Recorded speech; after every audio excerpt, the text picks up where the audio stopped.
안녕하세요. 요즘처럼 차가운 겨울이 오게 되면 항상 형 생각에 아침마다 울적해지곤 합니다. 눈이 오는 날이면 창밖을 보며 울기도 하고 아무리 시간이 오래 흘렀어도 우리 형의 빈자리는 메워지지 않더군요. 예전에 저희 부모님이 떡집을 하셨거든요. 1층이 떡집이고 같은 건물 2층이 집이었어요. 그래서 집 근처에서 친구들과 뛰어놀았고 그러던 어느 날 전날 눈이 많이 왔었는데 그날도 집 앞에서 뛰어놀다가 크게 넘어졌었어요.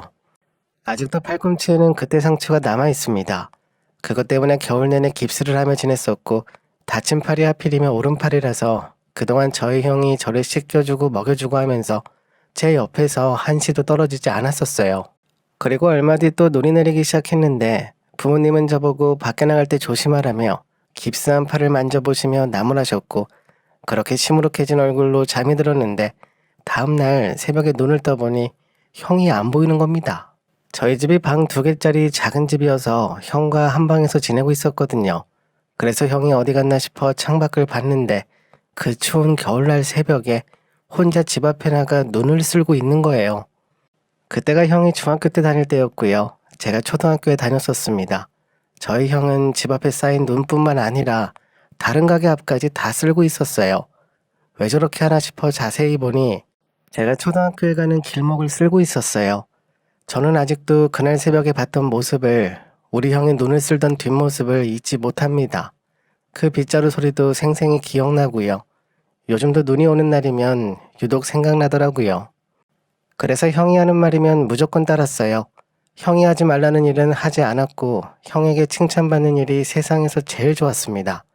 저에게는 가장 자랑스러운 형이었고 제일 믿음직스러운 사람이었어요. 그렇게 얼마 뒤 형이 고등학교에 들어가고 나서 한 여자를 알게 되었습니다. 형이 짝사랑하던 여자였는데 그 당시 어린 제가 봐도 외모가 엄청 이뻤고 저희 동네에서도 이쁘다고 유명한 여자였어요. 그 여자는 형과 동갑이었고 같은 반이어서 등하교하며 이야기도 나누는 듯 했습니다. 그러면서 짝사랑을 하게 된 것 같았고요. 그 여자 옆에만 있으면 형이 달라졌으니까요. 하지만 그 여자는 그렇지 않은 듯 했어요. 그렇게 저희 형은 10년 가까이 되는 시간 동안 그 여자를 짝사랑했습니다. 중간에 다른 여자친구도 없었고요. 오직 그 여자만 바라보는 것 같았어요. 그 모습을 볼 때마다 내심 복잡했었고요. 얼굴이 이뻐서 그런지 그 여자 주변에는 항상 남자들이 끊이지 않았거든요. 같은 동네에 살다 보니 몇 번 마주치면 잘생긴 남자랑 다니는 모습도 보고 고급 차에서 내리는 모습도 봤고요. 남자도 여러 번 바뀌는 것 같았고 만나는 남자 스타일도 다양했어요. 그렇게 여러 남자를 만나면서도 틈틈이 저희 형을 부르는 것 같았어요. 그 모습이 참 이상해 보였습니다. 지금 표현으로 하면 어장관리 비슷하게 저희 형을 놓아주지 않는 것 같았어요. 형은 그것도 모르고 그 어장 안에 갇혀서 오직 그 여자만 바라보며 살았고요. 그러니 저도 그 여자가 마음에 들진 않았죠. 그 여자는 고등학교 졸업하자마자 근처 햄버거 가게에서 아르바이트를 하고 얼마 뒤엔 형도 거기서 아르바이트를 했고요. 그 여자 몫까지 형이 대신이라는 것 같았네요. 근데 그 여자와 연애는 하지 못했어요. 10번 찍어 안 넘어가는 나무 없다는데 그렇게 10년 가까이 형이 찍었으니 나중엔 결국 그 여자와 연애를 하더군요. 그때도 솔직히 마음에 들진 않았습니다. 그 여자 표정이 항상 어두워 보였거든요. 저희 형은 고등학교 졸업하자마자 군대에 갔다가 이곳저곳 아르바이트를 했고 나중에는 저희 부모님이 하는 가게에 나갔어요. 그러면서 일 끝나자마자 그 여자 일하는 곳으로 달려가 일을 도와주는 것 같았고요. 형이 31살이 되었을 때 어느 날 밤에 그 여자와 함께 저희 집에 오더니 부모님 앞에서 결혼 이야기를 꺼내더군요. 저도 그렇고 저희 부모님도 형이 그 여자를 좋아하는 건 알고 있던 터라 그날 그렇게 결혼 이야기를 했을 때 놀랍거나 하진 않았습니다. 솔직히 걱정되는 마음이 더 컸죠. 이 남자 저 남자 만나고 다니던 여자가 한 남자에게 정착하긴 힘들 테니까요. 당연히 저희 부모님도 걱정하셨어요. 그 여자와 같은 동네에 지내다 보니 부모님도 오며 가며 보셨을 테니까요. 나중에 어머니가 저희 방에 오셔서는 형에게 결혼에 대해 이야기하셨는데 그날 처음으로 형이 대드는 모습을 봤습니다. 나중에는 아버지까지 오셔서 형에게 나무라시는 것 같았고요. 중간중간에 결혼 이야기가 나오는 걸 보니 아마 그때부터 심하게 반대하신 듯 했어요. 그러던 어느 날 밤이었어요. 형이 집에 들어오자마자 소리를 지르면서 어머니 어디 계시냐고 들어왔고 주방에 계신 어머니가 깜짝 놀라시며 고무장갑을 낀 채로 현관에 달려나오셨어요. 형은 다짜고짜 어머니께 그러더라고요. 왜 자기 몰래 지은이를 만나셨냐고, 만나서 무슨 말씀을 하셨길래 저러냐며 쉴 새 없이 소리치기 시작하는데, 그렇게 화내는 모습을 처음 봐서 그런지 어머니는 그 자리에 주저앉아 우셨어요. 그땐 저도 형에게 대들었습니다. 무슨 일이 있었길래 어머니께 그러냐고, 그 여자가 그렇게 대단하냐고 했어요. 그러자 옆에 있던 어머니가 소리치시는데, 이놈 저놈 만나고 다닌 걸로 유명한 여잔데 그 여자가 너를 진심으로 좋아하긴 하냐고, 그냥 되는 대로 살다가 결혼할 나이 차서 너랑 결혼하는 거 아니냐고, 그런 며느리를 어떻게 받아들이냐고 하셨어요. 그러자 저희 형은 두 눈이 벌개져서는 잘 알지도 못하시면서 그런 말씀 하시라며 이번에도 혼자 마구 소리치더니 밖으로 나가버리더군요. 그렇게 몇 달을 더 싸우고 울고 하다가 반년이 지나 간신히 결혼을 허락하셨고, 형은 동네 외곽에 작은 집을 얻어서 결혼하자마자 따로 나가 지내기 시작했습니다. 하지만 결혼 전에 생긴 앙금이 결혼 후에 쉽게 풀리겠나요? 어머니와 형수님의 관계가 좋지 못했습니다. 어머니는 저보고 결혼하지 말라고, 저렇게 아들 뺏기고 지낼 바에는 며느리를 안 보는 게 차라리 낫다고 하셨죠. 그땐 정말 형을 뺏긴 것 같았으니까요. 형수님은 저희 집에 오는 걸 극도로 싫어했어요. 명절날이든 집안 행사가 있는 날이든 형수님은 거의 나타나지 않았고요. 형만 혼자 잠깐 왔다가 가버렸습니다. 그렇게 몇 년 동안 점점 쌓이다가 결국 터졌고요. 그땐 저희 아버지가 엄청 화를 내셨어요. 큰며느리 얼굴 보기가 왜 이리 힘드냐고 하시며 형에게 호통을 치셨거든요. 그러면서 결혼한 지 3년이나 넘어가는데 손주 소식도 없고 너희들이 부부가 맞긴 하냐면서 이렇게 지낼 거면 뭐하러 고집 피워가며 결혼하겠다고 그 난리를 피웠냐고 하셨어요. 해도 너무한 거 아니냐고 하셨습니다. 그동안 쌓인 앙금이 남아있다고 해도 그렇지 어떻게 3년 동안 얼굴 한번 보여주지 않냐며, 아버지도 그동안 쌓인 게 많으셨는지 처음엔 호통 소리로 들렸는데 나중에는 하소연처럼 들리기까지 했으니까요. 아버지도 그렇고 어머니도 너무 서운하다고, 착했던 큰아들이 사라진 것 같다고 하셨어요. 원래 같았으면 형도 아니라고 대들었을 텐데 왠지 그때는 아버지 말씀을 말없이 듣더군요.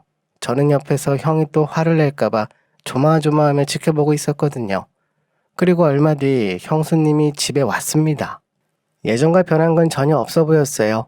형수는 간단하게 인사드리고 아무 말이 없었고 저희 부모님도 딱히 말씀이 없으셨습니다.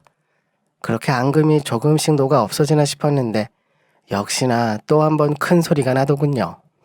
그때 주방에 형수님과 어머니가 계셨는데 형수가 갑자기 소리를 지르더니 그대로 가방을 챙겨 밖으로 나가버렸어요. 형은 곧바로 방에 들어가 외투를 챙기더니 형수를 쫓아 밖으로 나갔고요. 그때가 엄청 추운 겨울이었는데 그런 와중에도 형수가 추울까봐 외투 챙겨 나가는 형의 뒷모습을 보면서 저도 참 많은 생각이 들었습니다. 당연히 저희 부모님은 화가 잔뜩 나셨고요. 아버지가 형에게 전화하시는 것 같았고 얼마 뒤엔 어머니가 전화하시는 것 같았어요. 그리고 한참 동안 조용하다가 몇 시간이 지나 밤 12시가 넘은 시간에 갑자기 제 핸드폰이 울리기 시작했어요. 형수님이었습니다. 저보고 도련님이라고 하며 전화기 너머로 형수가 울기 시작하는데 그때까지만 해도 형이랑 크게 다퉜나 싶었죠. 근데 갑자기 저희 형 이름을 계속 부르면서 어떡 하면 좋냐고 비명을 지르며 울기 시작하는데 그때 갑자기 등줄기에 식은땀이 나면서 순간 불안한 예감에 자리에서 벌떡 일어났어요. 그래서 저도 모르게 소리를 지르면서 우리 형 지금 어딨냐고, 지금 어디냐고 그 자리에서 고래고래 소리를 질렀습니다. 그렇게 그날 밤 온 가족이 병원에 모였습니다. 거기엔 저희 형도 먼저 와 있었고요. 근데 형하고 아무 말도 할 수 없었어요. 신발 한 짝은 어디서 잃어버렸는지 왼쪽 발은 맨발인 채로 누워있는데 형의 차가워진 발을 부여잡고 목이 쉴 정도로 펑펑 울었습니다. 교통사고였어요. 빙판길 때문이라네요. 그날 밤 급하게 본가로 운전해서 오다가 마주오는 차와 사고가 났다고 했습니다. 부모님이 너무 속상해 하시는 것 같아서 형수님 달래주고 다시 되짚어 오려 했다네요. 부모님 속이 많이 상하셨을까봐 급하게 오려고 한 것 같은데 그렇게 저희 형을 떠나보내야만 했습니다.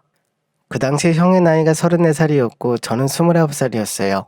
부모님들이 큰아들을 잃어버린 것 같다고 말버릇처럼 말씀하셨는데 저도 형은 잃어버린 것 같다 느꼈었거든요. 근데 갑작스럽게 잃어버리게 될 줄은 정말 상상도 하지 못했었습니다. 어머니는 며칠 동안을 정신을 잃었다가 깨어났다가 하시며 장례식장에 누워 계셨고, 아버지는 하염없이 눈물만 흘리셨습니다. 장례식 마치고 낙골당에서 돌아오는데 쓰러져 계셨던 어머니가 벌떡 일어나시더니 뒷좌석에 있던 형수에게 달려가셨고, 갑자기 형수 멱살을 붙잡고 소리치셨어요. 이제 아주 후련하냐고, 속이 풀리냐면서. 한참 동안을 형수를 붙잡고 오열하시다가 정신을 잃어버리시고 그러기를 반복했습니다. 결국 중간에 형수가 먼저 내려야 했고요. 장례식 마지막 날까지 그렇게 보냈어요. 그땐 솔직히 저도 형수가 원망스러웠습니다.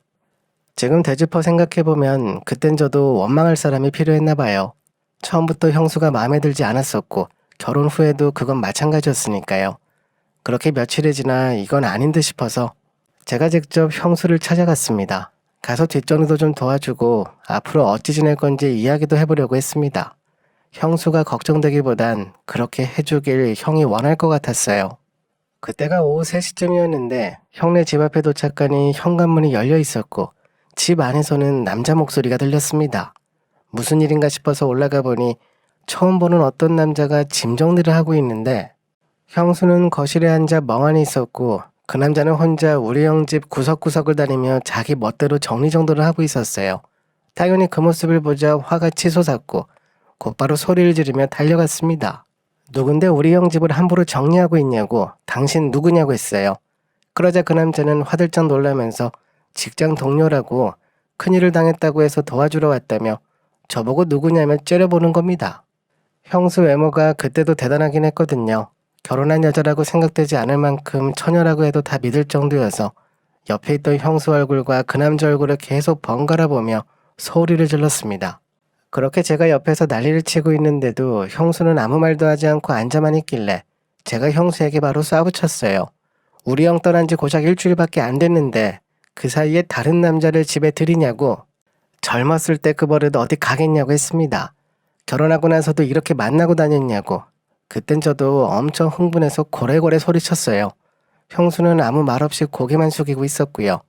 저는 그 모습도 너무 짜증나고 열이 받아서 다시는 우리 가족 근처에 얼씬도 하지 말라고, 우리 형 생각해서 도와주러 왔는데 이 꼴을 형이 봤으면 얼마나 기가 찼겠냐고, 차라리 일찍 떠난 게 다행인 듯 싶다고 했네요. 나도 이젠 신경 끄고 살겠다고 했습니다. 그게 형수를 본 마지막 날이었어요. 그 일이 있은 후로 몇 주 뒤에 형수는 사라졌고 나중에 들어보니 지방으로 내려간 것 같다고, 아무도 모르는 곳에 가서 지낸다고 했다며 마지막 인사도 없이 그렇게 가버렸습니다. 잠시 동안은 신경도 쓰이고 걱정도 되었지만 둘 사이에 아이가 있던 것도 아니고 결혼 중에도 시댁하고 끊고 지낸 형수였기에 예상했던 일이라고 생각했습니다. 저희 부모님도 그렇게 생각하셨고요. 그렇게 정말 잊고 살았습니다. 찾으려고 했던 적도 없었고요. 형수 얼굴을 보면 형 생각이 날 것 같아서 가능하다면 평생 만나고 싶지 않았어요. 그렇게 저는 형 대신 가게 일을 맡았고 2년 정도 가게 일을 배우다가 동네에서 한 여자를 알게 되어서 제 나이 33살에 결혼도 했고요. 저희 아내는 건너편 가게에서 일하던 직원이었는데 저희 부모님과 친했어요. 형수랑 부모님의 갈등을 봐와서 그런지 저희 부모님과 잘 지내는 그 아가씨가 너무나도 이뻐 보였습니다. 그래서 결혼도 했고요. 결혼 후 2년 만에 첫 아이도 낳고 그때부턴 어머니도 웃기 시작하셨어요. 둘째가 생겼을 때부터는 저희 아버지도 점점 밝아지셨고요. 손주들 보는 재미로 지내시는 것 같았습니다. 저도 아내와 아이들 챙기면서 점점 그렇게 나이를 먹어갔습니다. 우리 형 제사는 따로 지내지 않았어요. 기일이 되면 형이 있는 낙골당에 가서 사진 보며 이야기하다가 돌아왔습니다. 혹시라도 형수와 마주칠까 걱정했지만 그 긴 시간 동안 한 번도 볼 수 없더군요. 그러다 최근 저희 형 기일이었는데 그땐 그 날짜에 형에게 가지 못했습니다. 전날 저희 둘째가 많이 아픈 바람에 새벽에 응급실에 가야만 했거든요. 저희 아내랑 어머니가 밤새도록 계셨고 둘째가 좀 나아지고 나서 며칠이 지나 형이 있는 낙골당에 갈 수 있었습니다. 그땐 저 혼자 가야 했고요. 아내는 저 대신 가게에 있어야 했고 부모님은 저희 둘째 곁에 계셔야 했거든요. 원래는 명절날 가려고 했거든요. 근데 그 전날 제가 꿈에서 형을 봤는데 납골당 건물 앞에 눈이 잔뜩 쌓여 있었고 그걸 저희 형이 새벽부터 쓸고 있는 겁니다. 제가 뒤에서 형을 목 놓아 불렀는데도 형은 뒤돌아보지도 않고 큰 빗자루를 들고서 납골당 건물 앞부터 입구까지 쓸기만 하더군요. 그런 꿈을 꾸고 나니 너무 뒤숭숭해서 도저히 명절까지 기다릴 수가 없더라고요. 그렇게 저 혼자 납골당 앞에 도착했어요. 근데 신기하게도 전에 눈이 많이 왔었는지 건물 앞에 눈덩이들이 쌓여 있었습니다. 꿈에서 봤던 모습과 비슷해서 신기하기도 하고 우리 형이 정말 내가 많이 보고 싶었나 싶어서 형이 있는 곳으로 서둘러 가봤어요. 그렇게 그날 형수를 다시 만나게 되었습니다. 뒷모습만 봐도 단번에 알 수 있더군요. 검은색 코트를 입고 형 사진 앞에 서 있는데 도저히 형수 옆으로 갈 수 없었습니다. 불러서 인사하기도 그랬고요. 그냥 어정쩡하게 뒤에서 형수 뒷모습을 보는데 갑자기 뒤에서 누가 제 바지를 당기는 겁니다. 깜짝 놀라 뒤를 돌아보니 어떤 아이였어요. 그 소리에 앞에 있던 형수와 눈이 마주쳤고 한동안 서로 멍하니 쳐다보고만 있었습니다. 당장 그 자리에서 떠나고 싶었습니다.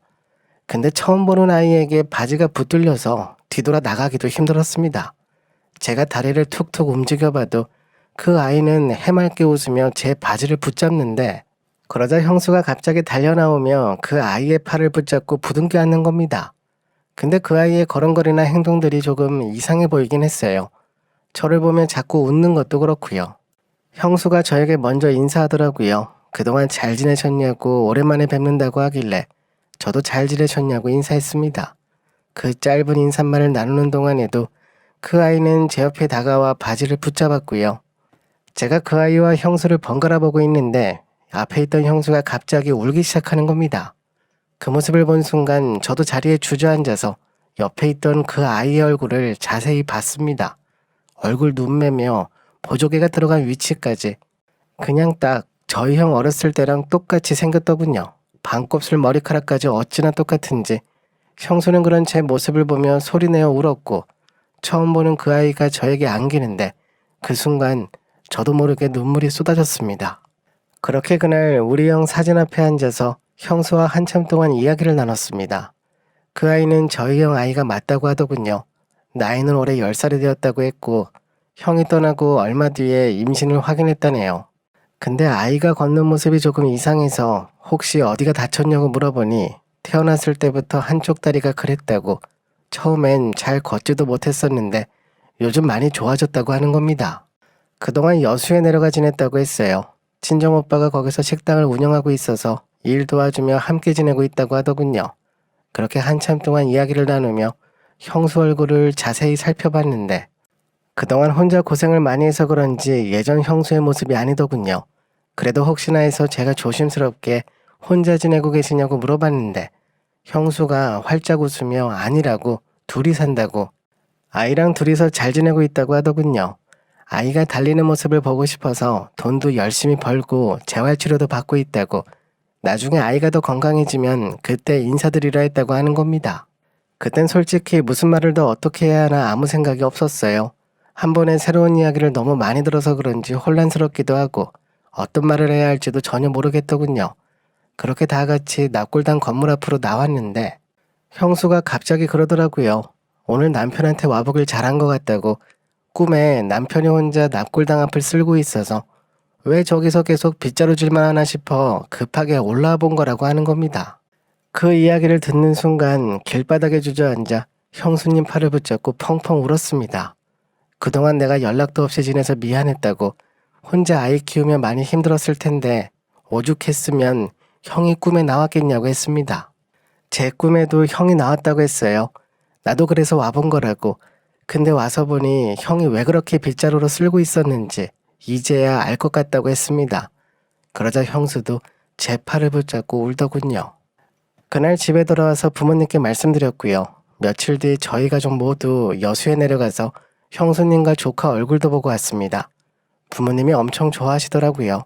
어머니는 형수님 손을 온종일 잡고 계셨고요. 아버지는 손주 다리만 계속 주무르시는데 조카는 그런 할아버지가 놀랍지도 않은지 마치 예전부터 알던 가족처럼 할아버지 옆에 껌딱지처럼 딱 붙어있더군요. 그날 여수에서 하룻밤 묵고 올라왔고요. 그리고 한 달 뒤 형수님이 이사 왔어요. 예전에 저희 아내가 일했던 가게에서 일하기로 했고요. 근처에 작은 집을 하나 얻어서 거기서 형수님과 조카가 지내고 있습니다. 저희 집 바로 건너편 건물에 있어요. 그래서 요즘은 제가 많이 바쁩니다. 겨울에 눈이라도 내리는 날이면 새벽부터 빗자루 들고 나가서 집 앞에 쌓인 눈을 쓸어야 하거든요. 조카가 조금씩 뛰기 시작해서 그런지 혹시나 뛰다 다칠까 걱정되더라고요. 빗자루 들고 집 밖으로 나설 때마다 예전 우리 형 생각이 참 많이 납니다. 지금도 하늘에서 보고 있겠죠. 나중에 시간이 흘러 다시 만난다면 형하고 마음껏 웃으며 이야기하고 싶습니다. 나도 빗자루질 열심히 하고 왔으니 원망하지 않았으면 좋겠다고 말하고 싶네요. 그런 날이 올 수 있도록 우리 가족 열심히 행복하게 지내려고 합니다. 이번에 제가 준비한 내용은 여기까지입니다. 온기가 서서히 퍼져나가듯 돌아가신 형님의 따뜻한 마음이 가족들에게 전달된 것 같네요. 하늘에서 얼마나 흐뭇하게 보고 계실까요?